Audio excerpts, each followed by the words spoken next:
குக்கு செய்தி நேயர்களுக்கு வணக்கம். நான் உங்க தீபிகா. இன்று நிகழ்ச்சியின் சிறப்பு விருந்தினர்கள் திமுகவின் மூத்த முன்னோடி முனிவர் காமாட்சி நாயுடு அவர்கள் மற்றும் நாம் தமிழர் கட்சி ஆதரவாளர் குளோரி அவர்கள் மற்றும் பாஜகவின் விளையாட்டுத்துறை மாநில பொறுப்பாளர் ஹரிஹரன் அவர்கள். மூவருக்கும் வணக்கம் சார். வணக்கம் சார்.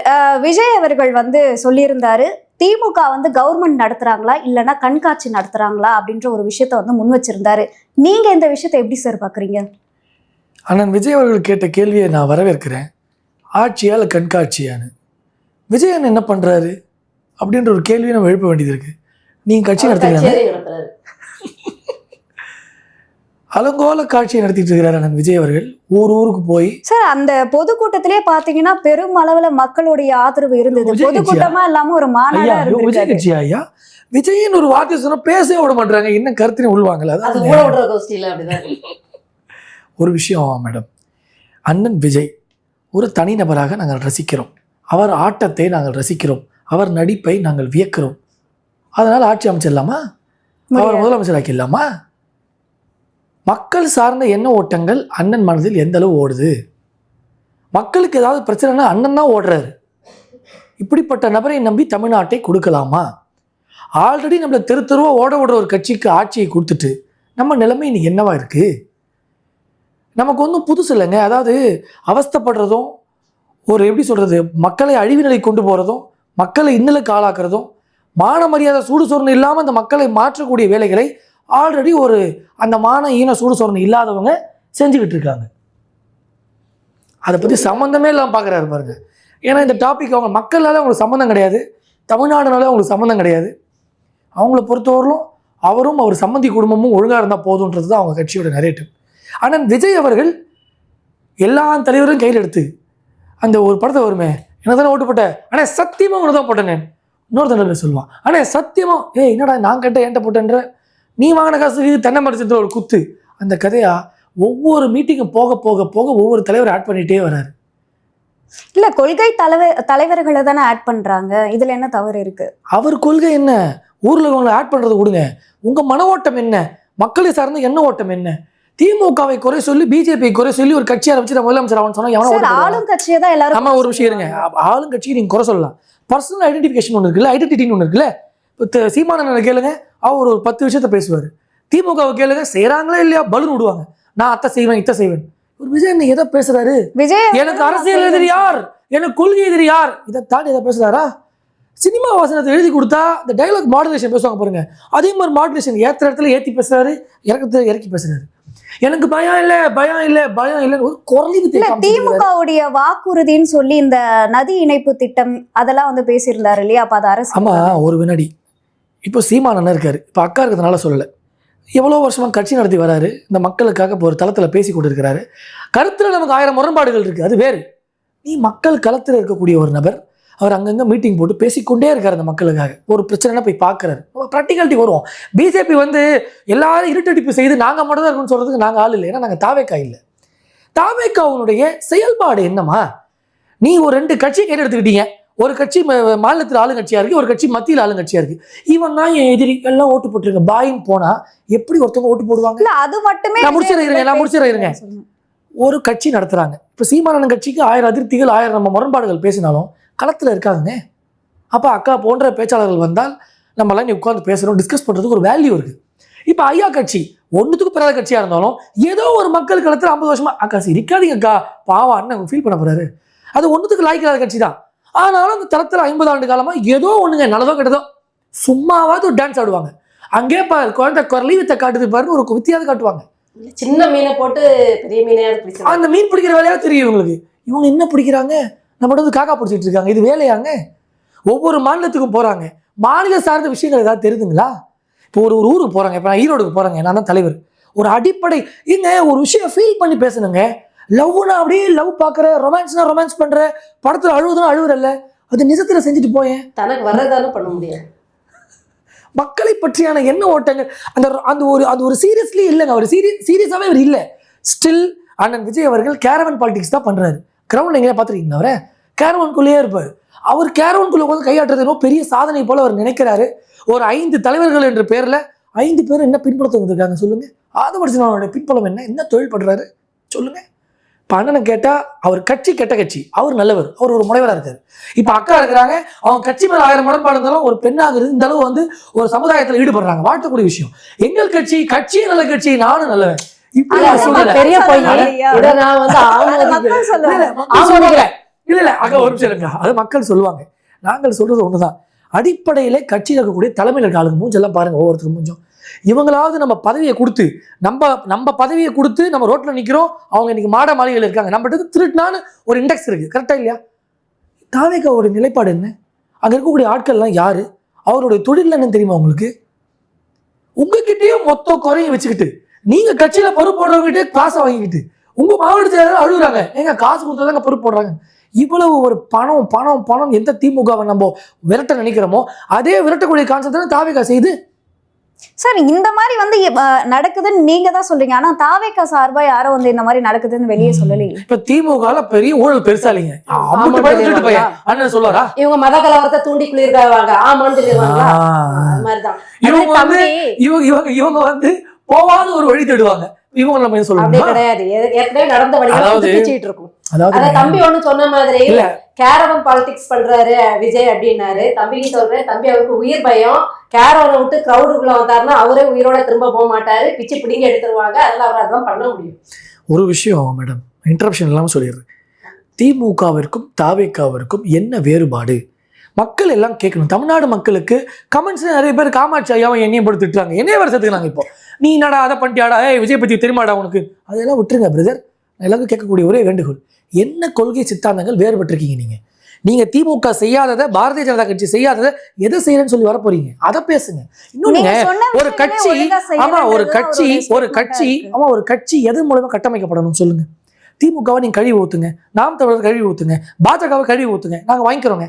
ஒரு கட்சி எதன் மூலமா கட்டமைப்பட்டு வளரணும் சொல்லுங்க. கொள்கைகள் மூலம். கொள்கை, மக்கள் சார்ந்த விஷயங்கள், கோட்பாடுகள், மக்கள் பிரச்சனைக்கு நிக்கணும், இது பல கொள்கை முடிவு எடுக்கணும், வேலை வாய்ப்பை பத்தி பேசணும், விவசாயத்தை பத்தி பேசணும், நெசவாளரை பத்தி பேசணும், கல்வியை பத்தி பேசணும், வேளாண்மையை பத்தி பேசணும். எதை பத்தியும் பேச மாட்டேன். மே மாசம் எலெக்ஷனு நான் பட வேலையை முடிப்பேன், நேரா வருவேன், என்ன முதலமைச்சர் ஆக்கிறீங்க. எப்படி இது? மியூசிக்கல் சேரா அது? அப்போ களத்துல நிற்கக்கூடிய கட்சிகளுக்கு கோபம் வருமா வராதா? களத்துல நிற்கக்கூடிய கட்சிகள் பேசுவது நியாயமா நியாயம் இல்லையா? ஒரு விஷயம் இருங்க, விவசாயத்துல மூட்டைக்கு 40 ரூபாய் வாங்குறாங்க அப்படின்னு அவர் சொன்னதுக்கு அப்புறம் தான் அதை வந்து சீரியஸாவே எடுக்க. ஒரு தலைவர்ன்றது ஒரு விஷயம். ஆமா, நீங்க இந்த திரை வெளிச்சம்ன்ற ஒரு கருமத்தை கையில எடுத்துக்கிட்டு நீங்க பேசிய உடனே தான் சீரியஸ் ஆச்சு. நீங்க வாயை திறந்தாதான் எல்லா ஊர்ல சோறு கிடைக்கும், நீங்க வாயை திறந்தாதான் நாங்கள வாழவே முடியும், விஜய் என்ன மூச்சு விட்டாதான் நாங்களாம் மூச்சு விடுவோன்ற மாதிரி பேசுறீங்க. என்ன ஒரு அநாகரிக அரசியல் போயிட்டு இருக்கு தமிழ்நாட்டில். நான் இந்த டிபேட்டை சீரியஸாக கொண்டு போக கூடாதுன்னு இருக்கேன். ஏன்னா அண்ணன் வந்து ஒரு பல்சுவையாக அந்த நிகழ்ச்சி அழகாக கொண்டு போவார். ஏன்னா திமுகவுடைய வித்தைகளை தான் இறக்கி விடுவார் இப்போ. ஆனால் இடைப்பட்ட நேரத்தில் தாவேக்காவை நல்ல கட்சி என்று சொல்லி, தாவேக்காவை ஒரு மாற்று சக்தியாக சொல்லி தமிழ்நாடு மக்கள் இந்த ஊடகத்துறையை ஏன் இப்படி பேசுது? சார், விஜய் கர்ஜித்தார். ஆமா இருங்கம்மா, ஒரு மீடியா போடுது விஜய் கர்ஜித்தார், பேப்பர் பறந்துருச்சுன்னா கதை முடிஞ்சிச்சு. ஏற்கனவே துண்டுச்சீட்டு ஞாபகம் இல்லையா? துண்டுச்சீட்டு போடு ஆக அந்த வகையில ஆக சீனி சத்திர சித்தப்பா ஏட்டில் எழுதி நக்காப்பான்னு பேப்பரை பார்த்து. இங்க அது கூட இல்லை, பேப்பரை பார்த்து படிச்சுட்டே இருக்காரு, ஒரு வரியை விட்டுறாரு, நம்ம போனா என்னது இது? சார் எல்லாருமே ஒரு பாயிண்ட்ஸ் எழுதி வச்சு அம்மா பாயிண்ட் எழுதல, பாயிண்ட்லெஸ்ஸா இருக்குமா அவர் பண்றது எல்லாமே. ஒரு மாவட்டத்துக்கு போறீங்க, ஆமா ஒரு மாவட்டத்துக்கு போறீங்க, இல்லம்மா ஒரு மாவட்டத்துக்கு போறீங்க, மாவட்ட சார்ந்த விஷயங்கள் ஒரு 10 பிரச்சனை இருக்கும். நீ இந்த நாட்டை ஆள போற முதலமைச்சர் 10 பிரச்சனை ஞாபகம் வச்சுக்க முடியாதா? இப்ப நீ முதலமைச்சர் ஆயிட்டீங்க, ஒரு ஜோக்கு எடுத்துப்போமே, எவ்வளவு துறைகள் இருக்கு, எவ்வளவு ப்ராப்ளம் இருக்கு, எல்லாத்தையும் ஞாபகம் வச்சுக்கணும், எல்லாத்தையும் பேசணும். 70 வயது முதலமைச்சர் எதிர்பார்க்கிறோம், ஆமாவா இல்லையா? 75 வயது பிரதமர் எதிர்பார்க்கிறோம், ஆமாவா இல்லையா? 50 வயது ஆள்கிட்ட எதிர்பார்ப்போமா மாட்டோமா? நான் ஆளுவேன்னா என்னது ஆளுவேன்? மக்கள் வாழ்வதை நீ பாற்றியா? மக்கள் வாழ்வாதாரத்தை பத்தி பேசுனியா? நான் எதுலையுமே கலந்துக்க மாட்டேன், முதலமைச்சர் ஆவன. என்னம்மா இது சிரிப்பா இல்லை? ஒரு 4 படத்துல நானும் கூத்தாடிட்டு வந்து முதலமைச்சர் ஆன ஏத்துப்பீங்களா நீங்க? என்ன ஒரு அநாகரிகம்! அதுக்கு பாரதிய ஜனதா கட்சி, திமுக, நாம் தமிழர் போதுமானதே. எதுக்கு ஒரு புது கட்சி? எதுக்கு நீங்க வரீங்க? புதுசா அப்படியே ஏதோ பொலிவு பாடுற, சும்மா கிஸ் அடிக்கிறது, என்ன போயிட்டு இருக்குங்க? அண்ணா என்ன சொல்லி என் கட்சியை வகுத்து கொண்டு வந்தாரு? எங்க பெரிய பெரிய ஒரேட்டர்ஸுங்க நாங்க, பாரதிய ஜனதா கட்சி காழ்ப்புணர்ச்சி சொல்றோம். சீமானனை போல ஒரு ஆள் தளத்துல வேணும். Is a good orator. ஆனால் ஸ்டாலின் அவர்கள் ஒரேட்டர்லாம் இல்லை, அதை விட்டுருங்க. அவர் உறங்கிறதுக்கு நேரம் சரியா இருக்கு. கோட்டையில் உட்கார்ந்து கொண்டு குரட்டை விடக்கூடிய முதலமைச்சர் வைத்துக் கொண்டு தமிழ்நாடு குறைகளோட இருக்கா இல்லையா இன்னைக்கு? இப்படிப்பட்ட நேரத்துல இந்த கரையான இந்த தாவேக்கா எதற்கு தமிழ்நாட்டிற்கு? இந்த கேள்வி பதில் சொல்ல முடியுமா? சும்மா விஜயனை பத்தி தெரியுமா, எங்க அண்ணன் மீச அழகு தெரியுமா, எங்க அண்ணன் ஹேர் ஸ்டைல் தெரியுமா, அதை தாண்டி பேசுறாரு. அதாவது சார் நிறைய விஷயங்கள் மக்களுமே அந்த தொண்டெல்லாம் வரா மீட்டிங் முடிஞ்சு, ஏப்பா என்னப்பா அண்ணன் ஜெயிப்பாரு என்ன இது? இவங்க கூட்டத்துல 10 பேர் இருந்தா 8 பேர் லூஸா இருக்கான். தாவேகால 10 பேர் இருந்தா தலைவரோட சேர்த்து 11 பேர் லூஸா இருக்கான். எப்படி ஒரு கட்சி நடத்துறது?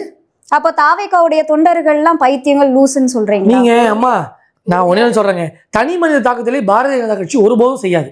அண்ணன் விஜய் அவர்கள் மீது பெரிய அன்பு கொண்டிருக்கோம். ஆமா ஒரு நிமிஷம் இருங்கம்மா. விஜய் அண்ணன் மேல பெரிய நம்பிக்கை, ஒரு பெரிய ஒரு அன்பு வச்சிருக்கிறோம். அவரை லைக் பண்றோம். இஸ் என்டர்டெய்னர், அதெல்லாம் மாற்று கருத்து இல்லை. நம்ம மனித வெறுப்பு நம்ம கிடையாது. ஆனா என்ன நேரேட்டிவ் நீ செட் பண்றீங்க? எப்ப பாரு கத்திக்கிட்டு, எப்ப பாரு திட்டிக்கிட்டு, திமுகவை நம்ம ஏன் வேணான்னு சொல்றோம் சொல்லுங்களேன். வேலை செய்யல, அப்பாவும் பையனும் ராஜ்யம் பண்றாங்க, ஒரு குடும்ப ஆட்சி வந்து இந்த பழைய கதையில விட்டுருங்க. திமுகவை அடிப்படையில் நம்ம ஏன் வேணான்னு சொல்றோம்? அவங்களுடைய வாக்குறுதிகளை நிறைவேற்ற அது பிரதான காரணம். அதெல்லாம் வாக்குனீங்கன்னா இவர் வாக்கு பண்ணி போக ஆரம்பிச்சார் வீட்டுக்கு. அதை விட்டுருங்க. நான் கேட்பது ஊழல் ஒன்று. இன்னொன்னு இந்த நெகட்டிவ் நரேட்டிவை செட் பண்றது. நாம் தமிழரா, இவன் அவன் பி டீம், பாஜகவா அந்த சங்கியை ஒழிப்பேன், அதிமுகவா நீ அடிமை. ஏய் நீ என்ன பண்ண? நீ யார் இதெல்லாம் பேசுறதுக்கு? ஆளுங்கட்சியா இருக்கக்கூடிய நீங்கள் எதை பேசி மக்களை கவரணும், எதை பேசி மக்களுடைய வாக்க கேட்கணும், இதை தவறுதல் தான் திமுக நம்ம ஓட விடுறாங்க. திமுக திட்டு வாங்குது. திமுக வாங்குற திட்ட விட அண்ணன் காமாட்சியா அதிகமா வாங்கிருக்காரு. பாஜக எல்லாமே சரியான நான் முடிச்சிடுறேன். திமுக பண்ணக்கூடிய அதே டிச் பாலிடிக்ஸ், அதே ஒரு சாக்கடை அரசியலை நீங்க தாவேக்கா செய்வது சரியா? உடனே அவருக்கு எல்லாரும் பண்ணிக்கிட்டே இல்லம்மா. ஆமா ஆமா நான் ஒரு விஷயம் ஆட்சின்னு டச்சின்றாங்க மக்கள்லாம். அம்மா நீங்க அதெல்லாம் பேசாதீங்கம்மா. ஒரே விஷயம், அந்த 18 வயசு வாக்காளர்கள் குழந்தைங்க எல்லாரும் யங்ஸ்டர்ஸ், நானும் யங்ஸ்டர். வெளி உலகம் தெரியல, மக்கள் படக்கூடிய இன்னல்கள் தெரியல, எங்க சாக்கடை வழியுது, யார் சாப்பாட்டுக்கு இல்லாம இருக்கான், யார் நிதி நிலைமை எப்படி இருக்கு, வேலை வாய்ப்பு இருக்கா இல்லையா, எல்லாம் நிம்மதியா இருக்குமா, பெண்கள் முடிச்சிடறேன். பெண்கள் நிம்மதியா நடக்கிறாங்களா, விவசாயிகள் நல்லா இருக்காங்களா, நெசவாளர்கள் நல்லா இருக்காங்களா, அந்த தூய்மை பணியாளர்கள் சந்தோஷமா இருக்காங்களா, இதெல்லாம் உங்களுக்கு தெரியாதுங்க. அதாவது களத்தில் நின்று பார்க்கக்கூடிய கட்சிகளுக்கு தான் களத்தில் இருக்கக்கூடிய கஷ்டம் தெரியும்.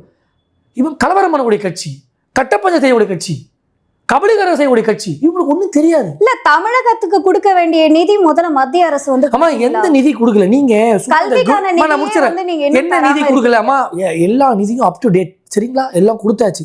சில நிதியை நம்ம SC ST கால நிதியை கொடுத்தாலும் அது திருப்பி அனுப்புவாங்க. இவங்களுடைய நேரேட்டிவ் என்னன்னு தெரியல. ஆமா ஒரு விஷயம் தான் நிதி கொடுப்பேனே. நீங்க மும்மொழி கொள்கை உங்க பிரச்சனை என்ன? ஆமா இருங்க, நீங்க தமிழ்நாடு இப்படிதான் இருக்கும். நாங்க 50 வருஷமா குடிச்சவரா இருந்தோம், நாங்கள் அதே மாதிரி தான் கிடப்போம், நாங்கள் நாசமாக தான் போவோம், இதுக்கு நாங்கள் ஆள் இல்லை. நீங்கள் இவங்களை பொறுத்தவரலும் அம்மா ஒரு விஷயம் இருக்குமா, இவங்களை பொறுத்தவரலும் மேனிப்புலேட்டிவ்னு ஒரு வார்த்தை இருக்குது இங்கிலீஷில். நீங்கள் ஒரு கேள்வி கேட்டீங்கன்னா இவங்க வேற ஒரு பேசுவாங்க. மேனிப்புலேட்டிவ் பாலிடிக்ஸ் தவிர திமுகவுக்கு இந்த கடந்த 50 ஆண்டா ஒன்றுமே தெரியாது. நீங்கள் அவனை தான் கேள்வி கேட்டீங்கன்னா காங்கிரஸை பேசுவாங்க ஒரு டேர்ம் ஃபுல்லாக பிஜேபி பேசுவாங்க, ஒரு டேர்ம் ஃபுல்லாக அதிமுக பேசுவாங்க. தன்னை பற்றி பேசாத ஒரு பெருமைக்குரிய கட்சி திமுக தான். ஸோ அவங்கள நீங்கள் ஒதுக்கிடுங்க. இன்னொன்று, நிதியை பற்றி பேசுவதற்கு இந்த நிதி குடும்பத்துக்கு தகுதி இருக்கா? கொடுத்த நிதி இந்த நிதி குடும்பம் என்ன செய்தது? இவரை போன்ற ஆட்கள் எல்லாம் உட்கார வச்சுக்கிட்டு எதையாவது பேசி நரேட்டிவ் மாத்த முயற்சி பண்றாங்க. இங்க கேள்வி கேட்கணும். அப்பாவி மக்கள் இந்த பாவிங்க கிட்ட மாட்டிட்டு இருக்கோங்க. இன்னைக்கு பாரதிய ஜனதா கட்சி நிதி as up to date. Nirmala Sitharaman சொல்லிட்டாங்க, அது போய் சொல்லுதுன்னு உடனே அவர் கட்டிக்கணும். ஆக பாரதிய ஜனதா கட்சியை வைத்து பேய் ஓட்டுக்கூடிய வேலையை விட்டுருங்க. நீங்க என்ன செய்தீங்க அதை சொல்லுங்க. ஆட்சியில் யார் இருக்கா? சரி நாங்க தானே செய்யல, அப்ப ரிசைன் பண்ணிட்டு போங்க, நீங்க நாங்க பாத்துக்கிறோம். ஃபேக் நரேட்டிவ் செட் பண்றது மும்மொழி கொள்கையால என்ன பிரச்சனை? உங்களுக்கு ஏஜ் என்ன உங்களுக்கு சொல்லுங்க. நீங்க 23 what is your problem in 3 language சொல்லுங்க. இதுதான் பிரச்சனை. 3 லெவல் 3 லாங்குவேஜ் படிச்சா தமிழ்நாடு அழிஞ்சிடும் சொல்லுங்க. அப்படியே கான்டெக்ஸ்ட் இருக்கா? இவங்க கான்செப்ட் என்னன்னா, காலேஜ் நடத்துறது, ஸ்கூல் நடத்துறது, பெரிய பெரிய மிட்டா மராசா இருக்கிறது, இவங்க எம்எல்ஏ, இவங்க எம்பி. நான் முடிச்சிடறேன். நான் சிம்பிள். நான் ரெண்டே வார்த்தையில முடிச்சிடறேன். இவங்களை பொறுத்தவரை இவங்க டோட்டல் ஃபேமிலி பெரிய மிட்டா மராசக பல்கலைக்கழகங்களும் பள்ளிகளும் இவங்க கண்ட்ரோல் இருக்கு சரிங்களா. அங்க இவங்க 3 மொழி கத்தி கல்லா கட்டுறாங்க. 3 மொழியால் கல்லா கட்டுக்கிற குடும்பம் இந்த திமுக குடும்பம். இன்னைக்கு மும்மொழி அரசு பள்ளியில வந்துட்டா கல்லாக்கு எங்க போறது? இவங்க குல்லா போட்டு தான் போகணும். அந்த பயத்தில் தமிழ்நாடு இருமொழிக்கு போராடும், தமிழ்நாடு வெல்லும், யாருக்கும் தலை குனிய மாட்டோம். எப்பயா தலை நிமிர்ந்தும் தலை குனிய மாட்டோம் சொல்றீங்க? நம் முதல்வர், நமக்கான முதல்வர். இப்ப வரும் பாருங்க வசனம்லாம். சரி, இப்ப திமுகவது வந்து இருமொழி கொள்கைன்னு சொன்னா, நாம் தமிழர் ஒரு மொழி கொள்கைன்னு கொள்கையற்ற இந்த கூட்டம் இருமொழியை பத்தி பேசக்கூடாது, ஜிஎஸ்டி பத்தி பேசக்கூடாது, நீட்டை பத்தி பேசக்கூடாது. என்ன தகுதி இருக்கு? What is the flaw you faced in that? அது சொல்லுங்க. சும்மா ஏதாவது ஒரு நேரட்டிவ் பாலிடிக்ஸ் எப்படி போறது நல்லதாமா? இதெல்லாம் அரசியலுக்கு ஒரு நவீன காலம், படித்த இளைஞர்கள், ஒரு நல்ல பண்புள்ள ஒரு சமுதாயமா இந்த தமிழ்நாடானது வளர்ந்து கொண்டு வருது. கரெக்டா இல்லையா? நீங்க எங்களை எவ்வளவு ஹேட்டிவ்னு சொல்லி நீங்க திமுக நெரேட்டிவ் செட் பண்ணாலும் BJP is always loving Tamil Nadu. மாண்புமிகு மனித குலசாமி மோடிஜி பாராளுமன்றத்துல தமிழை பற்றியும் தமிழ்நாட்டை பற்றியும் இங்க பிறந்த பெரிய பெரிய ஐயோ என்ன கொசு கொசு கடிதா புரியுதுங்களா? ஒருத்தர் சாதி சொல்லணும் வேதனையாவது பாருங்க. உங்க ஆட்சி இப்போ தள்ள கை வச்சு கொண்டிருக்காங்க ஜனங்கள்லாம். பதில் கூற முடியாதவர்கள் அவதூறை தெளிக்க தொடங்குவாங்க. இதுதான் அரசியலுடைய அடுத்த கட்டம். ஒரு அப்புறம் மத அரசியல்னு அக்கா ஒரு வார்த்தை அப்படியே ஈஸியாக போடுறாங்க. மதம் தான் உங்களுக்கு சாமியை வச்சு ஏமாத்துவீங்க. நான் கேட்பது, இப்போ இந்த திருப்பரங்குன்ற விஷயத்தை கையில் எடுத்து பூதாகரமாக்கியது யார்? அதிமுக. கண்ணில் கை வைக்கிறாரு. இவர் பண்ண வேலை தான், இவங்க கட்சி பண்ண வேலை தான். எந்த இஸ்லாமிய அமைப்புக்கு பிரச்சனை இல்லை, எந்த இந்து அமைப்புக்கு பிரச்சனை இல்லை. அது பாட்டு தீபத்தை ஏற்றிட்டு வேலையை முடிச்சிருப்பாங்க. எழுந்திருக்கு சார்.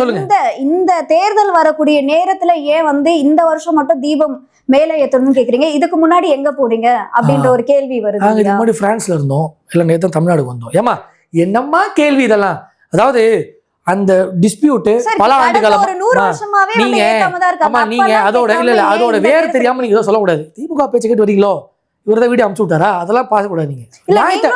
நீங்க யாரு கேள்வி கேட்டாலும் நீங்க பாஜகவா, நீங்க வந்து திமுகவா அப்படின்னு வந்து அவரு தான் கேட்பாரு. இல்ல நல்ல கேள்வி, இல்ல நல்ல விஷயம். நான் என்ன சொல்றேன்னா, I am sorry for that. நான் ஏன் இப்படி இப்ப கேட்க முற்படுறேன்னா, நீங்க தொடர்ச்சியா அவர்களுக்கான ஒரு சாதக போக்கில் கையாளுறீங்க. விஷயம் என்னன்னா, நான் சொல்ல வந்த சப்ஜெக்டே மறந்துட்டேன். திருப்பரங்குன்றத்தை பொறுத்தவரையிலுங்க அது ஒரு 100 ஆண்டு கால விஷயம். இன்னைக்கு நேற்று நாங்கள் நேற்று ராத்திரி நட்டு வச்சு இன்னைக்கு காலைல வந்து பிரச்சனை பண்ற மாதிரி நீங்க பேசுறீங்க.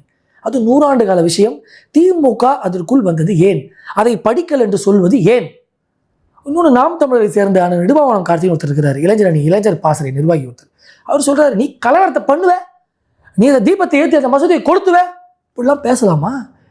இதையே ஒரு இல்ல இதையே அக்கா நான் முடிச்சிடறேன். அக்கா 2 செகண்ட். அக்கா என்னோட இது முடியுதுக்கா.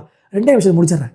இப்போ இது போல ஒரு இஸ்லாமிய மார்க்கத்தை பார்த்து இவங்க பேசிட முடியுமா? நீ போய் இந்து நோண்டுவ, நீ போய் சண்டை வழிபாடு சொல்ல முடியுமா? ஆக தமிழ்நாட்டில் இஸ்லாமியர்களும் சரி, கிறிஸ்துவ சகோதரர்களும் சரி, நாங்கள் சகோதரராக பார்க்குறோங்க. அவங்க பேசினால் உரிமை, அவர்கள் பேசினால் புரட்சி, அவர்கள் பேசினால் ஜனநாயகம். ஆனால் ஒரு இந்து அவன் கழுத்து நெரிக்கப்படும் பொழுது வாயை திறந்தால் நீ சங்கி. மத அரசியல் பண்ணாதரா? காவி கூட்டத்தை பார்த்து இந்த பாவி கூட்டங்களுக்கு ஏன் பயம்?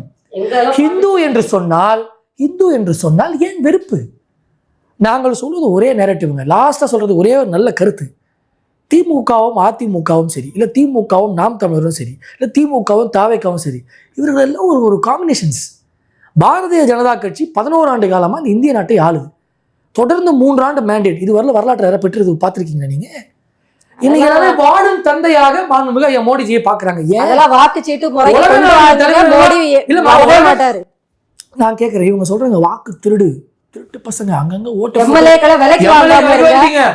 திருடிட்டீங்க. அப்ப நாம் தமிழர் கட்சி வாங்கிய 36 லட்சம் ஓட்டு அதுதான் சொல்றேன், அதுதான் நேர்மையான வாக்கு அப்படின்னு சொல்றோம். நாம் தமிழர் கட்சி போடப்பட்டது உண்மையா? உண்மைதான். எங்களுக்கு மற்ற மாநிலங்களை விடக்கூடிய ஓட்டு பொய்யா? உண்மை. அதனாலதான் அது கம்மியா தெரியுது உங்களுக்கு. நேர்மையான ஓட்டுகள்னாலே நாம் தமிழர் கட்சிக்கு போடுறது. என்னோட கடைசி கருத்து, நேர்மையை பற்றி கேள்வி கேட்பதற்கு நேர்மையானவர்கள் தான் கேட்கணும். நேர்மையற்றவர்களாம் சேர்ந்து நேர்மை பற்றி பேசுவதும், தியாகம் என்றால் என்னவென்று தெரியாதவங்களும் சேர்ந்து தியாகத்தை பற்றி பேசுவதும், துரோகம் என்றால் என்னவென்று நல்லா தெரிந்தவர்கள் ஏன் துரோகம் செய்றீங்க தமிழ்நாட்டுக்கு பேசுவதும் இது வாடிக்கையாக இருக்கு. தமிழ்நாடு மக்கள் இன்னைக்கு வேடிக்கை பார்த்து கொண்டிருக்கிறாங்க. இந்த திமுகவிற்கு முடிவு காலத்தை இந்த நம்ம தமிழ் எழுதுவோம் பாருங்க, முன்னுரை பொருளுரை முடிவுரை எழுத தொடங்கிட்டாங்க. திமுகவுக்கு டாட்டா, அது அவங்களுக்கு தெரியும். அவங்க கிட்ட இருக்க டேட்டாவை பொறுத்தவரை அவங்க டாட்டான்னு அவங்களுக்கு தெரியும். இதில் சில கட்சிகள் நடுவில் வந்து சைக்கிள் ஓட்டுறாங்க. அவங்களுடைய சூழ்நிலை ரொம்ப பரிதாப நிலைக்கு போவோம். விஜய் வந்ததுனால இவங்களுக்கு மைனஸ், எங்களுக்கு அதை பற்றிலாம் ஒன்றும் இல்லை. நாங்கள் நாட்டை ஆள்றோம், இந்திய நாட்டை ஆள்றோம், தமிழ்நாட்டையும் ஆளுவோம் என்ற நம்பிக்கையில் இருக்கும். நல்லவர்கள் எல்லா காலத்திலையும் நல்லவர்களாக தான் இருப்பாங்க, குறையவே குறையாது. மேம் இவர் சொன்ன விஷயங்களுக்கெல்லாம் உங்களுடைய கருத்து என்ன மேம்? என்னுடைய கருத்துன்னு பார்த்தீங்கன்னா, முதல்ல பார்த்தீங்கன்னா நாம் தமிழர் கட்சி வந்து களத்துல நிக்கிது அப்படிங்கிற மாதிரி நல்ல விதமா தான் சொன்னாப்புல. போக போக நாம வந்து நீங்க மத கலவரத்தை தூண்டுறீங்கன்னா அவங்களோட வழக்கமான பாணியில நம்மளை தாக்குறாங்க. அதாவது இந்த 36 லட்சம் ஓட்டுகள்ங்கிறது, அதாவது நான் அந்த பதிவான அடுத்த நிமிஷமே என்னுடைய பதிவுல முகநூல்ல போட்டது, தமிழ்நாட்டுல எத்தனை நல்லவர்கள் இருக்காங்கன்னு நான் கண்டுபிடிச்சிட்டேன். 36 பிளஸ் நோட்டாக்கு போட்டவங்க இவங்களதான். அப்போ ஒரு 40 லட்சம்னு வச்சுக்கோங்களேன். இவ்வளவுதான் தமிழ்நாட்டில் நல்லவங்க இருக்காங்க, நல்லவர்கள் எண்ணிக்கை குறைஞ்சு விட்டதுன்னு நான் போட்டேன். இது என்னுடைய பார்வை அப்படிதான். ஏன்னா நாம் தமிழர் கட்சியோட எத்தனையோ தேர்தல்ல ஒரு குறிப்பிட்ட நேரத்துக்கு பிறகு வாக்குகள் நாம் தமிழருக்குள்ளது எண்ணப்படாம இருந்திருக்கு. பூத்துல இருக்க 1-2 பேரையும் விரட்டிக்கிட்டு ஆட்சியில இருக்கிறவங்க, அது அதிமுகவா இருந்தா அதிமுக, திமுகவா இருந்தா திமுக, 2 பேருமே இணைஞ்சு காவல்துறை உதவியோடையே வெளியில அனுப்பியிருக்காங்க. கடந்த ஈரோடு தேர்தல்ல நான் நேரலையில பார்த்துட்டு இருக்கேன். ஒரு பெட்டி திறக்க முடியலன்னு ஒரு பாலிமர் நியூஸ் நினைக்கிறேன் வருது. அது திறந்ததும் அதோட எண்ணி முற்று பெற்றுறோன்னு அந்த நியூஸ். அதுக்கப்புறம் நீங்க அந்த செய்தியை தேடினாலும் கிடைக்கல, அது எதேச்சியா வந்துடுச்சு. ஆக மொத்தத்துல ஒரு பெட்டி அவங்க திறக்கவே இல்லைங்கிறது தான் உண்மை. ஏன்னா அந்த பெட்டியை திறந்திருந்தா டெபாசிட்டாவது வாங்கியிருக்கோம் நாம் தமிழர் கட்சிங்கிறதா. இருந்தா நீங்க நீதிமன்றத்தை வந்து நாடி இருக்கலாம். அதுக்கப்புறம் அதை தேட கிடைக்கலங்கிற இல்ல, நான் உடனே அதை பாலிமர் நியூஸ் பார்த்துட்டு திருப்பி அதை போட்டோ என்னோட கேமரா இதுல கைபேசியில எடுக்கிறதுக்காக தேடுறேன். வித்தின் மினிட்ல போயிடுச்சுங்கிறேன். தேடி தேடி அதை ஆதாரப்பூர்வமா எடுக்கலாம், போடலாம், பரப்பலாம்னு பார்த்தா யூடியூப்ல போட்டோ ஒரு தடவை போட்டுட்டாங்க அப்படின்னு. போட்டது யூடியூப்ல இல்ல, நேரலையில போட்டுட்டு அவங்க உடனே அதை தூக்கிட்டாங்க. உடனே தான் அழுத்தம் பக்கா அழுத்தம் வந்துருமே. கைபேசியை தேடி எடுக்கிறதுக்குள்ள போயிடுச்சுங்கிறேன். தேடுன்னு தேடி அன்னைக்கு ஒரு மணி நேரமா உட்காந்து தேடி இருப்பேன், போயிடுச்சு. அப்ப அது திறந்தாங்களா இல்ல அந்த பெட்டி அப்படியே ஒதுக்குனாங்களா? அதாவது நாம் தமிழர் கட்சி அங்க ஈரோட்ல டெபாசிட் வாங்கிடக்கூடாதுங்கிறதுல ஆளுங்கட்சி கவனமா இருந்தது. அதனால அதே மாதிரி இவங்க மத கலவரம் பண்ணலன்னுலாம் பச்சையா புழுகக்கூடாது. இவங்க அதை தான் எடுப்பாங்க. ஒவ்வொரு மாநிலத்திலையும் தேர்தல் வரும்போது பாஜகவை விமர்சனம் பண்றீங்க அப்படின்னா அவங்க செஞ்ச விஷயங்கள் வச்சோ இல்லைன்னா அவர்கள் மேல இருக்க தவறுகள் வச்சோ நீங்க விமர்சனம் பண்ணணும். அதை விட்டுட்டு ஒரு கட்சி வந்து மத சாயம் வந்து பூசுறது வந்து சரியா இருக்காது. மசூதியை இடிச்சுக்கிட்டு ராமர் கோயில் கட்டணும்னு துடிச்சது நாங்களா? நாம் தமிழரா?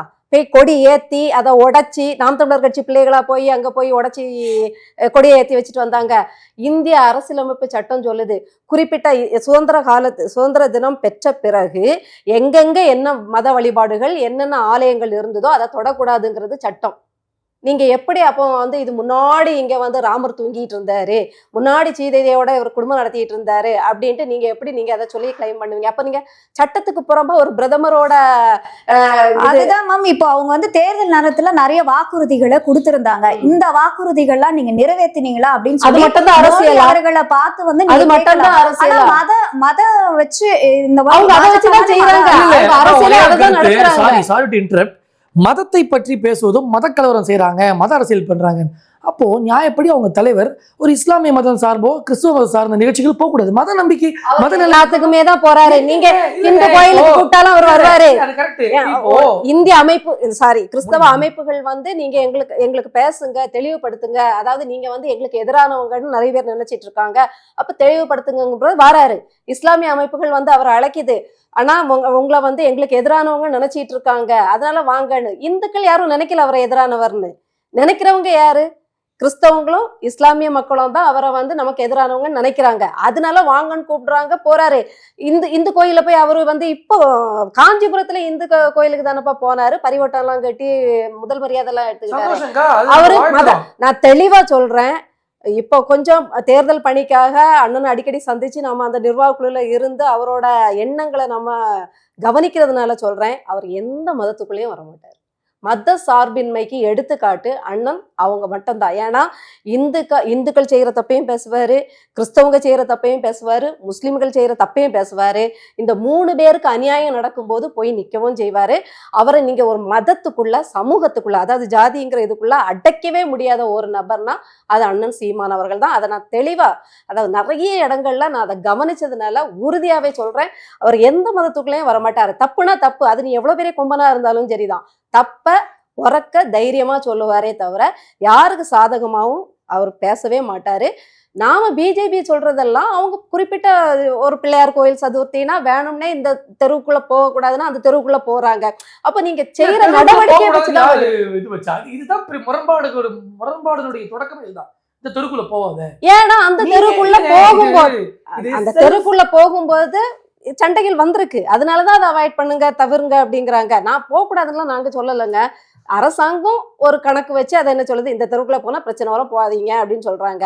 அதெல்லாம் கொஞ்சம் கவனிச்சுட்டாங்கன்னா இந்த மதத்தை எடுக்கிறது, அதுக்கப்புறம் ஒவ்வொரு மாநில தேர்தல் வரும்போது அங்க ஒரு என்ன சொல்ற சட்டம் ஒழுங்கு சீர்கேடுகள், இப்போ பகல்காம் இது குண்டு வெடிப்பார்கள், துப்பாக்கி சூடா இருக்கட்டும், அதுக்கு முன்னாடி புல்வாமா தாக்குதலா இருக்கட்டும், இதெல்லாம் ஒரு நல்ல நாங்க உளவுத்துறை வச்சிருக்கோம் அப்படின்னு சொல்ற ஒரு இந்திய இது இதுல சோடை போகக்கூடாதுங்கிறத நம்ம இது. அப்போ இது கவனக்குறைவா இருக்க வாய்ப்பே இல்லைங்கிறத நம்ம அழுத்த திருத்தமா சொல்றோம். அப்போ எப்படி திமுக அரசியல் படுகொலைகள் செய்யும், ஊழல் செய்யும், அப்புறம் பணத்தை வாரி இறைக்கும், தங்களை நிலைநிறுத்திக்கிறதுக்காக என்னென்ன அட்டூழியம் பண்ணுமோ அதையே நீங்க பாஜகவும் கொஞ்சம் மதத்தை எடுத்துக்க, இங்க கொஞ்சம் மத சாயம் கொஞ்சம் கம்மியா இருக்கும், அது கொஞ்சம் தூக்கலா இருக்குமே தவிர எந்த வித்தியாசமும் கிடையாதுங்கிறத இதெல்லாம் நடந்துதான் சொல்றோம்.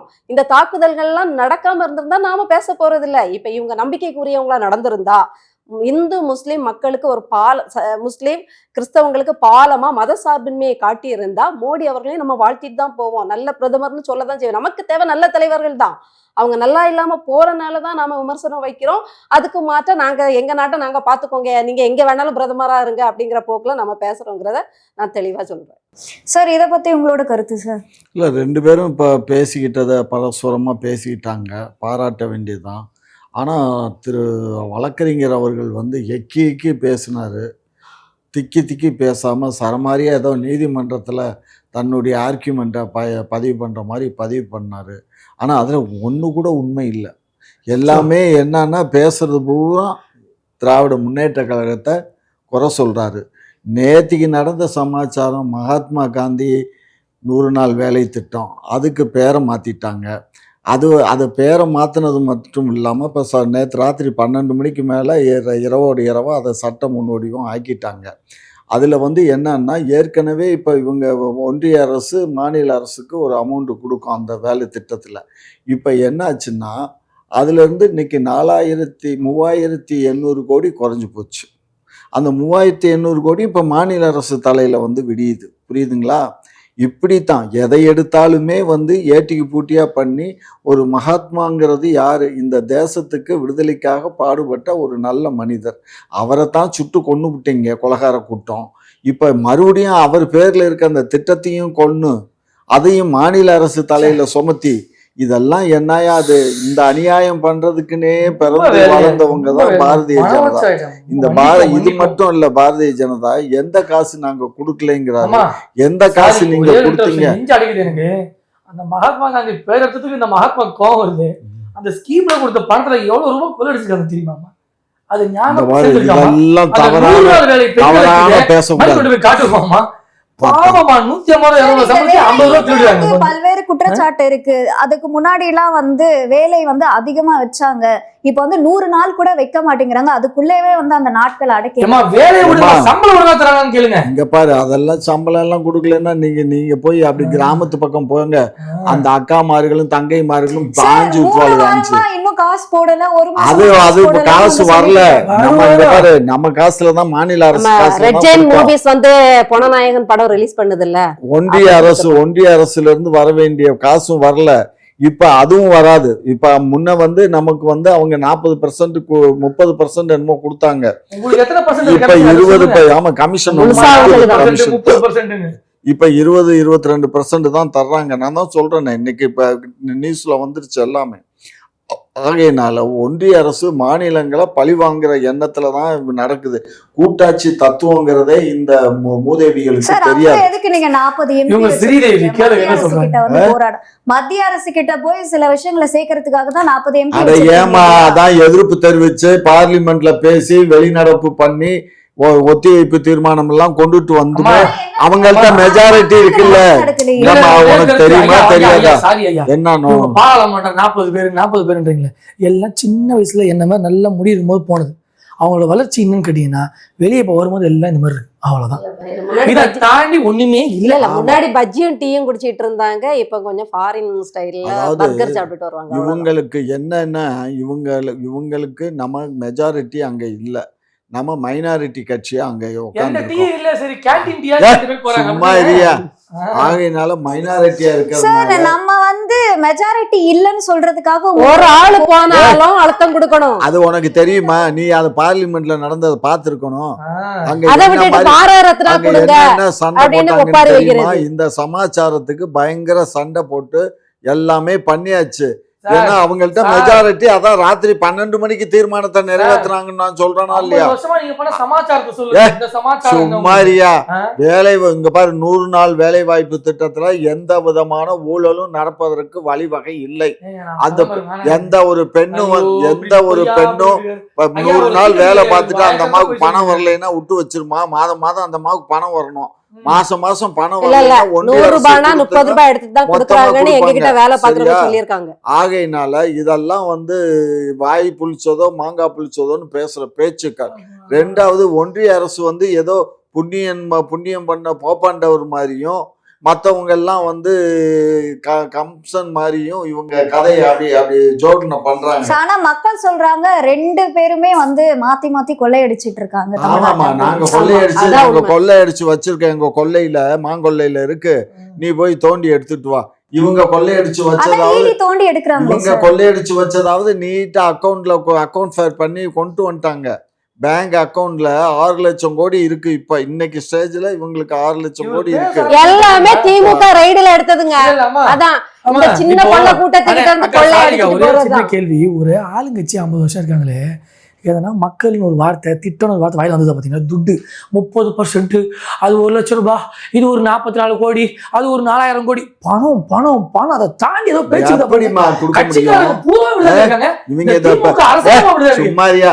பிரதமர் ஆவாஸ் யோஜனா திட்டத்துல பிரதமர் ஆவாஸ் யோஜனா திட்டம் ஏழை எளிய மக்களுக்கு குடிசை மாற்று வாரியத்தின் மூலமா வீடு கட்டி கொடுக்குறோம். அதுல இவங்க கொடுக்க வேண்டிய ஷேர் வெறும் 32 பைசா. அந்த 32 பைசா திட்டமே எல்லாருக்கும் போய் சேருதான்றதே ஒரு எல்லாத்துக்கும் போய் சேராது. குறிப்பிட்ட தான் போகும். வீடு இல்லாதவங்களுக்கு அதெல்லாம் அந்த ஸ்கீம் எல்லாம் கரெக்டா தான், அதெல்லாம் பண்ண முடியாது, அதெல்லாம் கரெக்டா இருக்கும். அதெல்லாம் தவறான வர்றது. 50 வருஷம் ஆகுது. எலெக்ஷன் கேம்பெயின்ல முதல் வார்த்தை தெரியுமா? ஏழைகளின் சின்னம் உதயசூரியன். பாத்துக்கோங்கம்மா, எவ்வளவு நெஞ்சு தெரியும் பாருங்க. 50 வருஷமா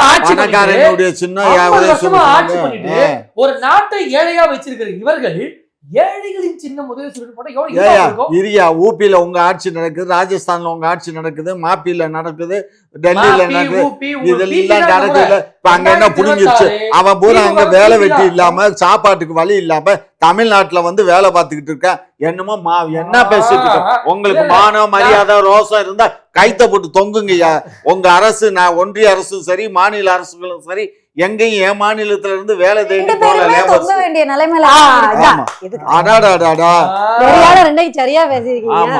ஆகையினால இந்த மாதம் இந்த அரசு ரொம்ப கொடுங்கோலான ஆட்சி, ஜனநாயக முறையில ஆள வேண்டிய ஆட்சி கொடுங்கோலான ஆட்சியை நடத்துது. ரெண்டாவது, மதச்சாயத்தை பூசிக்கிட்டு இங்க மெஜாரிட்டி இந்துக்கள் இருக்கிற காரணத்தினால எல்லாமே நாங்க வச்சதுதான் சட்டம் அப்படிங்கிற செயல்பாடுகள்ல அமித்ஷாவும் மோடிஜியும் செயல்படுறாங்க. இது இன்னைக்கு கண்டிப்பா ஒரு காலத்துல எப்படி ஹிட்லருக்கு ஏற்பட்டுச்சோ, முசோலினிக்கு என்ன நிலை ஏற்பட்டுச்சோ, இந்த நிலை இந்த மனிதர் 20க்கும் சத்தியமா நான் சொல்றேன், கண்டிப்பா ஏற்படும். இதுல ஒண்ணும் மாற்று கருத்து இல்ல. ஆமா, விருப்பே கிடையாது. கண்டிப்பா முசோலினி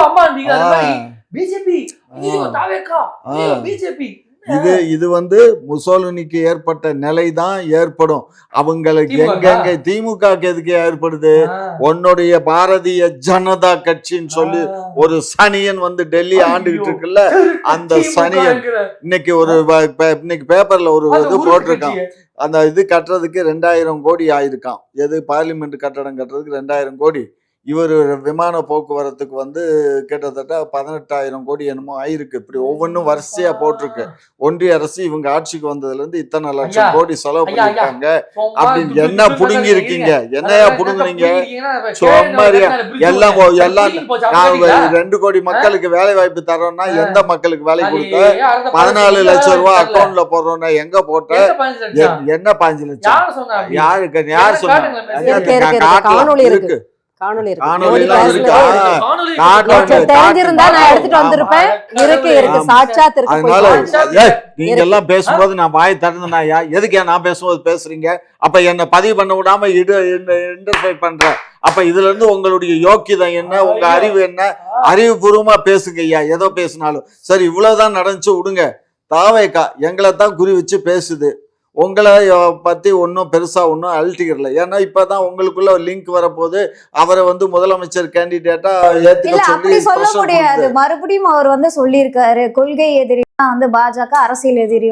அதெல்லாம் சொல்லத்தாண்டா செய்வாங்க. இப்ப லேட்டஸ்ட் நியூஸ பாரு. இன்னைக்கு காலையில 11:30 மணிக்கு வந்த நியூஸ், இந்த 11:30 மணிக்கு வந்த நியூஸ்ல எடப்பாடியை சமாதானம் பண்றாங்களாம். ஒரு தூதுக்குழு வந்து, பாரதிய ஜனதா கட்சியினுடைய ஒரு தூதுக்குழு வந்து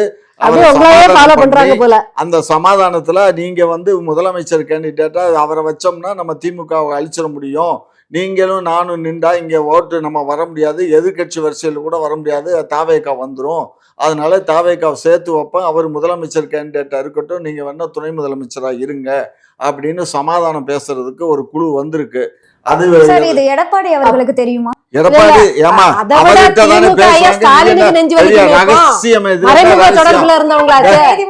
தானே இதெல்லாம் புனையப்பட்ட செய்தி எல்லாம், இதெல்லாம் ரகசியம் எல்லாம். இந்த ஒரு நியூஸுக்கே புனையப்பட்ட செய்தி பேச ஆரம்பிச்சது பொய்யா புள்ளிட்டு இருக்காரு. என்ன பொய்? என்ன பொய்? இவங்க காலில் விழுந்து கையில விழுந்து ஐயா சாமி நீ கொஞ்சம் விளைவிக்கும் அப்படின்னு இது ஒரு பக்கம் போதா. இன்னொருத்தர் என்ன சொல்றாரு? பாரதிய ஜனதாவுக்கு நாங்க 20 சீட்டுக்கு மேல ஒரு சீட்டு தர மாட்டோம்னு அவர் சொல்றாரு. தமிழக மக்கள் சொல்றாங்க திமுக ஆட்சிக்கே வர விட மாட்டோம். தமிழ்நாடு மக்கள் சொல்றாங்க. அப்பயா 20 சீட்டு தான் தர போறாங்க. 20 சீட்ல 2 சீட்டு ஜெயிச்சாலே பெரிய விஷயம் இந்த தடவை. சரியா? அதாவது இப்ப எடப்பாடியுடைய கூட்டணி அவர் தலைமையில நின்றா 2 சீட்டு. அதிமுக 20 சீட்டு ஜெயிக்கிறதே கஷ்டம் நீங்க சொல்றீங்களா? அதிமுக இல்ல, பாரதிய ஜனதா 2 சீட்டு ஜெயிக்கிறதே இது. டெபாசிட் வாங்குறதுக்கு ஒரு வழியா பாரதிய ஜனதாவுக்கு டெபாசிட் கிடைக்கும், அதிமுகவுக்கு டெபாசிட் கூட கிடைக்காது. ஏன்னா அவங்க பேர்ல அவ்வளவு நன்மைகள் பண்ணிருக்காங்க மக்களுக்கு. அதெல்லாம் வெறும் பண்ணிருக்க அதெல்லாம் பார்க்கலாம். ஆகையினால அதெல்லாம் விடுங்க. இவங்க ஆட்சிக்கு ஏன் ஓட்டு போடணும் கேளுங்க. எலெக்ஷன் ஏன் ஓட்டு போடணுங்க சொல்லுங்க. பேசுவோம். இங்க பாரு, எலெக்ஷனுக்கு உங்களுக்கு ஏன் ஓட்டு போடணும்? நாங்க செஞ்ச சேவை மக்களுக்கு போய் சேர்ந்திருக்கு. மக்கள் எங்களுக்கு வாக்களிப்பாங்க. உங்களை மாதிரி அடிமுட்டாளுகள்லாம் எங்களுக்கு வாக்களிக்க வேண்டிய அவசியம் இல்லை.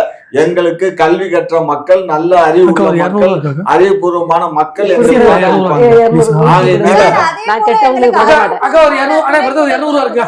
வேணும் அப்படின்னு சொல்லி மக்கள் கேக்குறாங்க. எங்களுக்கும் அறிவுபூர்வமான துணை முதல்வர், முதலமைச்சர் வேணும்னு மக்கள் கேக்குறாங்கல்ல. கேட்கட்டும். அதுதான் இந்த இருக்காரு, கையை காட்டு. இந்த இருக்காரு ஸ்டாலின் ஐயா இருக்காரு, உதயநிதி ஐயா இருக்காங்க. இவங்க மக்களுக்கான முதலமைச்சர், மக்களால் தேர்ந்தெடுக்கப்பட்ட முதலமைச்சர். மக்களால் தான் தேர்ந்தெடுக்கப்பட்டாங்க. வேற ஆளு யாரும் இந்த நியமன பதவி எல்லாம் கொடுக்கல. மக்கள் ஓட்டு போட்டு எம்எல்ஏ ஜெயிச்சு எம்எல்ஏ தலைவரை தேர்ந்தெடுத்து அவர் மூலியமா தான் முதலமைச்சர் வந்திருக்காரே தவிர போற போக்குல இந்த முருகனுக்கு போஸ்ட் கொடுத்த மாதிரி முருகனுக்கு ஒரு போஸ்ட் கொடுத்தாங்கல்ல, ஒரு ராஜ்யசபாவை கொடுத்து அதுக்கப்புறம் ஒரு மந்திரியை கொடுத்து அவரு வந்து சட்டமன்றத்துல பார்லிமெண்ட்ல பேசுறாரு, பொய் பொய்யா பேசுறாரு. சிவா பேசுறாருமா, எதப்பு முருகனை பத்தி பேசுறாரு. சிவா பேசிட்டு இருக்கும்போது பொய் பொய்யா பேசுறாருன்னு இவர் பொய் பேசுறாரு. ஆக மொத்தம் இது இந்த கூட்டம், இந்த காவி கூட்டம், இது காவாலி கூட்டம், அந்த கூட்டம், அதுக்கு மேல இருக்க கூட்டம், இந்த 2 கூட்டங்களும் ஒண்ணுக்கு ஒண்ணு இது போட்டுக்கிட்டு இந்த தமிழ்நாட்டை எப்படியாவது நாசகார சக்தியா மாத்தணும், நீங்க ஒரு கலவரத்தை உண்டு பண்ணணும், இதுல நம்ம குளிர் காயணும்னு நினைக்கிறாங்க. திமுக தீய சக்தி கிட்ட இருந்து நாட்டை வேற. ஆமா, தீய சக்தின்னு எவனோ எல்லாமே பாய் புளிச்சதோ மாங்காய் புளிச்சதோன்னு பேசுவாங்க. அந்த காலத்துல ஜெயலலிதா பேசிச்சு, அதுதான் தீய சக்தி. ஒண்ணு குற்றவாளி சிறைக்கு போச்சு, கடைசியில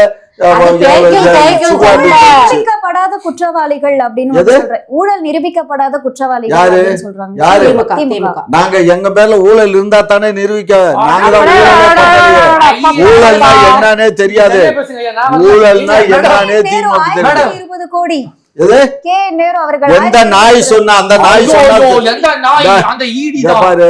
செந்தில் பாலாஜி அவர்கள் இங்க பாரு, செந்தில் பாலாஜி ஒன்னும் சொல்லல. முதல்வர் ஏன் சொன்னாரு செந்தில் பாலாஜி ஊழல் ஊழல்னாரு? முதல்வர் ஸ்டாலின் அவர்கள் சொன்னமே தவிர நிரூபிக்கப்பட்டுச்சா? எந்த குற்றங்களும் திராவிட முன்னேற்ற கழக அமைச்சர் அதே போல சக்கரபாணி அவர்களும் பொங்கல் அந்த சக்கரபாணி, நேரு, வேலு எல்லாம் மந்திரிகள் பேரை பூரா சொல்லுவீங்க. இந்த அவரு நவீன் சொன்னார்ல, இந்த பட்டியல் போட்டுட்டு இதெல்லாம் நீங்க வேணா எந்த குற்றச்சாட்டு வேணாலும் வைக்கலாம். அந்த குற்றச்சாட்டுகள் ருசிக்கணும் இல்ல, உண்மைத்தன்மை தெரியணும் இல்ல. அது எங்க தெரியும்? நீதிமன்றத்துல தான் தெரியும். நீதிமன்றம் தெரியட்டும். பிஜேபி பிரதமர் தான் காரணம். அவர் மட்டும் ஈடிய அனுப்பி ஒழுங்கா நடவடிக்கை எடுத்தாருன்னா இன்னைக்கு இவர் இப்படி பேசுவாரா? பங்கு வாங்கிட்டு ஓடிடுறது இதுக்கும் காரணம் பிஜேபி தான். அதெல்லாம் கிடையாது. இந்த ஈடி மட்டும் சரியா போய் சரியா நடவடிக்கை ஐயா கொஞ்சம் இருங்க ஐயா. ஐயா நீங்க தான் உங்க கட்சியில காப்பாத்திட்டு தமிழ்நாட்டில் தாங்க முடியாத சூழ்நிலை இன்னைக்கு உட்கார்ந்து நம்ம மண்டையை பிச்சுக்கிற அளவுக்கு ஆயிடுச்சு. ஐயா இவங்க ரொம்ப கஷ்டப்பட்டு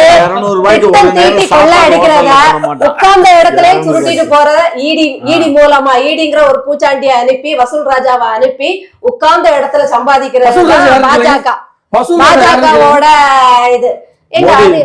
வசூல் ராஜா எல்லா கட்சியும் பண்ணுவாங்க. அத இது பண்ணாதுங்க. நிதிங்கிறது நிதி சேர்க்கிறது நீங்களும் சேர்த்தீங்க, அவங்க சேர்ப்பாங்க, அதிமுக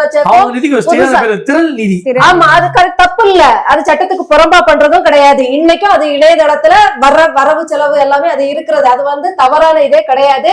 நாங்க யார்ட்டையும் மார்டின்ட்ட போய் 500 கோடின்ட்டு லாட்டரி சீட்ல வாங்கல, தேர்தல் நிதின்ட்டு வாங்க கூடாத இடத்துல எல்லாம் வாங்கல.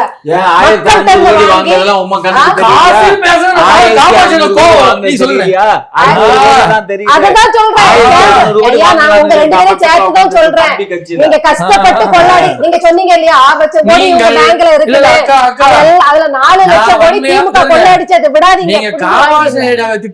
இவங்க இப்போ சொல்றேன் அமைச்சரை திட்டுங்க, முதலமைச்சர் திட்டுங்க, ஆனா நீங்க பணத்தை பத்தி மட்டும் பேசுனீங்கன்னா திமுக கஷ்டப்பட்டு கொள்ளையடிச்சத உட்கார்ந்த இடத்துல இருந்து வாதிட்டு போற கட்சி இந்த கட்சி. அவ்வளவுதான். இவங்க மட்டும் ஈடிய வச்சு ஒழுங்கா நடவடிக்கை எடுத்திருந்தாங்கன்னா இன்னைக்கு இவர் மக்களையா உட்காந்து இதுல நிரூபிச்சீங்க வச்சீங்களும் கேட்க மாட்டாரு. அதனால ஒழுங்கா உங்க ஐயா பிரதமர் மோடிட்ட சொல்லி நடவடிக்கை எடுக்க சொல்லுங்க. அதெல்லாம் ஆவரப்புறமா வந்துட்டு விசிறி அடிச்சு கேட்கலாம். இத கூட புடுங்க முடியாது. பார்க்கலாம் பார்க்கலாம் பார்க்கலாம். ஏற்கனவே பாதி முடியாச்சு. இன்றைய செய்திங்க, திமுகவிற்கு குட் பாய் சொல்றதுக்கு மக்கள் தயாராயிட்டாங்க. குட் பாய் இல்ல, குட் பாய். அதே மாதிரி இவங்க ரேஸ்ல இல்லாதவங்க, சோ அதை விட்டுருவோம். நம்ம ரேஸ்ல இல்லாதவங்க எல்லாம் சொல்லக்கூடாது. அங்கீகரிக்கப்பட்ட கட்சியா தனியா நின்னு ரேஸ்ல தான் இருக்கும். இந்த முறை எங்களை பார்த்து நீங்க தான் பயப்படுறீங்க, எவ்வளவு பேரம் பேசுறீங்க எல்லாமே தெரியும். இந்த முறை போட்டி என்டிஏவா இல்ல இந்த ஒண்ணுத்துக்கும் பெறாத இந்தியா கூட்டணியா இப்படிதான் போகும். இதுல வரலாற்று சிறப்பு மிக்க வெற்றி தேர்தல். மக்கள் டிஎன்ஏவில் என்டிஏ என்று எழுதப்பட்டு விட்டது.